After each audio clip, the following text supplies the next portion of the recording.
Hello दोस्तों, आप सभी को इस नई कहानी में स्वागत करती हूँ।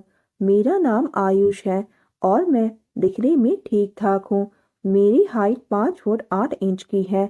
मैं अपनी एमए की पढ़ाई कर रहा हूँ। मेरी हाइट और फिगर को देखकर लड़कियाँ मुझे काफ़ी लाइन मारती हैं। दोस्तों, थोड़ा सा समय निकालकर इस कहानी को अंत तक ज़रूर सुने। दोस्तों, आप लोग चैनल को सब्सक्राइब करना भूल जाते हैं। दोस्तों, आप सबसे रिक्वेस्ट है कि चैनल को एक सब्सक्राइब करें और वीडियो को एक लाइक करें।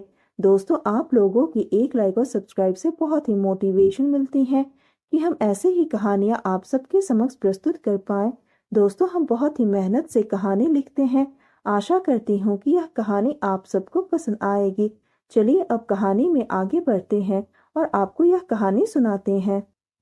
दोस्तों, यह कहानी मेरी पड़ोस में रहने वाली मानसी आंटी की है। आंटी दिखने में बहुत ही खूबसूरत है। उनकी उम्र अब 32 साल है, लेकिन वह इतनी उम्र की लगती नहीं है। उनका बदन अभी भी किसी जवान लड़की जैसा दिखता है।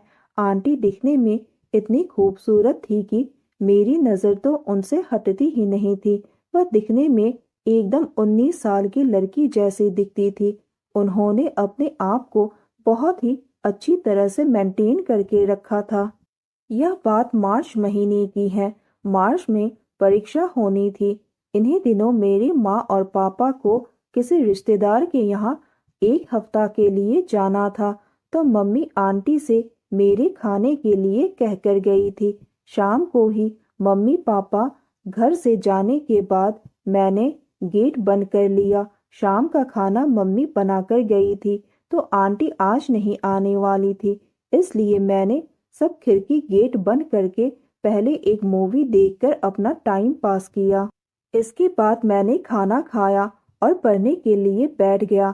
अगले दिन मेरा पेपर नहीं था। सुबह जब मैं उठा तो अखबार लेने के लिए बाहर निकला, पर अंदर आते वक्त मैं दरवाज़ा बंद करना भूल गया। मैंने जैसे ही न्यूज़पेपर पढ़ना शुरू किया, उसके एक पेज पर एक खूबसूरत मॉडल की फोटो आई थी। उसे देखकर मुझे आंटी की याद आ गई। मैं बस आंखें मूंद कर आंटी के बारे में सोच रहा था और बोल रहा था कि मानसी, तुम कितनी खूबसूरत हो। मुझे तो हर जगह बस तुम ही तुम दिखाई देती हो। तभी आंटी मेरे रूम के दरवाजे पर आ गई और खड़ी होकर मुझे देख रही थी। जब मैं यह सब बोल रहा था, तब आंटी ने मुझे आवाज लगाई, ऐसा करने से पहले दरवाजा तो बंद कर लिया करो। आंटी की आवाज सुनकर मेरी तो हालत ही खराब हो गई। मैंने आंखें खोली तो सामने आंटी खड़ी थी। उन्हें देखकर मेरी चिट्टी पिट्टी गुल हो गई। मेरी तो फट ही गई थी। पर मैं सोचने लगा कि आंटी इतनी देर से मुझे देख रही थी, तो इनका कुछ ना कुछ मतलब तो जरूर होगा। तो मैंने मन में सोचा कि मेरी यह गलती आज मुझे एक सबक दिलवा कर रहेगी। मैं चुप हो गया। आंटी ने फिर से कहा, मैं घर जा रही हूँ और जाते समय दरवाज़ा बंद कर दूंगी। तुम बाथरूम जाओ और तैयार हो जाओ। फिर मेरे घर जाकर नाश्ता कर लेना। तुम्हें एग्ज़ाम देने जाना है। मैंने कहा, आंटी आज एग्ज़ाम नहीं है। फिर मैं उठा और जल्दी से तैयार होकर उनके घर नाश्ता करने चला गया। मैं चुपचाप अपनी गर्दन नीचे झुकाए उनके घर जा रहा था। जब मैं आंटी के घर गया तो वहां पर मेरे और आंटी के अलावा और कोई नहीं था। मैं वहां पर कुर्सी पर बैठ गया। मुझे देखकर आंटी बोली, इस उम्र में ऐसा होता है, तुम परेशान मत हो। मैंने आंटी से कहा, आंटी प्लीज आप किसी को भी बताना मत। आंटी ने कहा, चल ठीक है, नहीं बताऊंगी। पर यह बता, तुम मेरा नाम क्यों ले रहा था? मैं बिल्कुल ही चुप रहा। आंटी फिर से बोली कि अरे शर्मा मत और मुझे अपना दोस्त समझकर बता दे। मैं समझ चुका था कि आंटी मुझे क्या कहना चाहती हैं, लेकिन अभी यह साफ नहीं था। मैं कभी भी ऐसे मामलों में जल्दी नहीं करता। मैंने धीरे से कहा, वह आंटी आप मुझे बहुत अच्छी लगती हो। आंटी ने कहा, ऐसा क्या है मुझ में जो तुझे अपनी उम्र की लड़की में नहीं दिखता है? मैंने कहा, आपका बात करने का तरीका। यह कहकर मैंने स्माइल पास कर दी। मेरी मुस्कान देखकर आंटी भी हंसने लगी और बोली, चल अब नाश्ता कर ले। मैं नाश्ता करने बैठ गया। इतने में आंटी नहाने बाथरूम में चली गई। जितनी देर में मैंने नाश्ता खत्म किया उतने में आंटी नहाकर बाहर आ गई। मैं बस आंटी को देखता ही रह गया। उन्होंने आज अपने बाल धोए थे और भीगे हुए बालों में बहुत ही ज्यादा खूबसूरत लग रही थी। उन्होंने एक पतली नीली रंग की शिफॉन की साड़ी पहनी थी।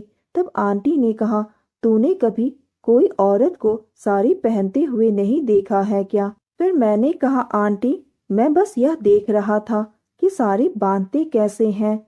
आंटी बोली, क्यों, क्या तुझे भी साड़ी बांधनी है?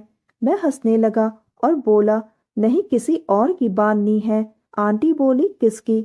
मैंने कहा, वह मैं आपको क्यों बताऊं? आंटी हंस दी और इसके बाद मैं घर आ गया। अब मुझे पता चल चुका था कि आंटी ने मेरी बातों का बुरा नहीं माना।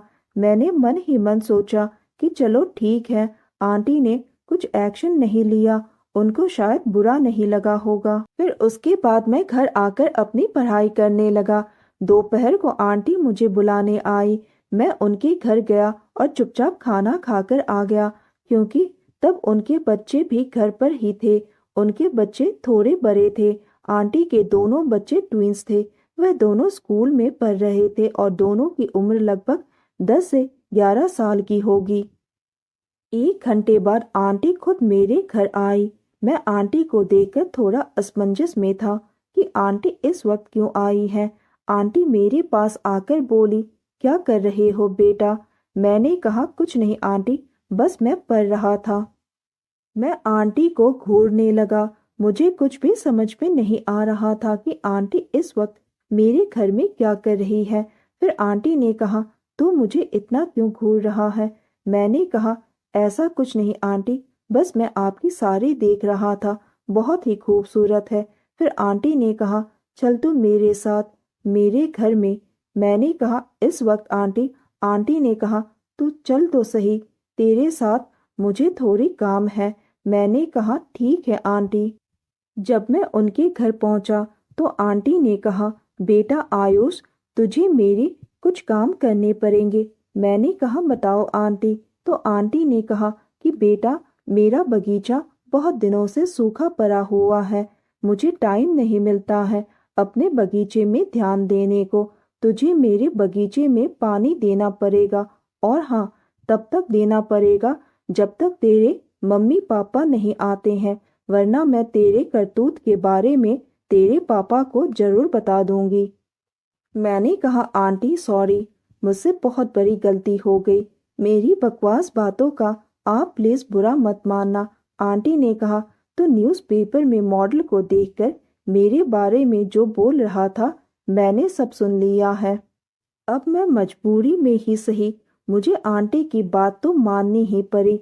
और लगातार 1 हफ्ता तक मैंने आंटी के बगीचे की खूब ख्याल रखा। आंटी ने कहा, आयुष, तूने तो मेरे बगीचे की बहुत ही अच्छी तरह से ख्याल रखा है और मुझे बहुत ही खुश कर दिया है। इसी तरह से बीच बीच में आंटी मुझे बुलाती हैं और मैं उनके बगीचे की ख्याल रखने के लिए चला जाता हूँ। अब आंटी ने तो मुझे अपने बगीचे का परमानेंट माली ही बना लिया है। तो दोस्तों, यह कहानी सुनने के बाद आप सबकी क्या राय है, हमें कमेंट करके ज़रूर बताइए। और साथ ही इस वीडियो को एक लाइक करें, चैनल को एक सब्सक्राइब करें और नोटिफिकेशन बेल को भी ज़रूर दबाएं, ताकि अगली अपडेट सबसे पहले आपको मिले। दोस्तों, आपकी एक लाइक और सब्सक्राइब से बहुत ही मोटिवेशन मिलती है कि हम ऐसे ही कहानियाँ आप सबके समक्ष प्रस्तुत कर पाएं। आप सब ने अपना कीमती समय निकालकर इस वीडियो को सुना, इसके लिए आप सभी को धन्यवाद करती हूँ। धन्यवाद दोस्तों।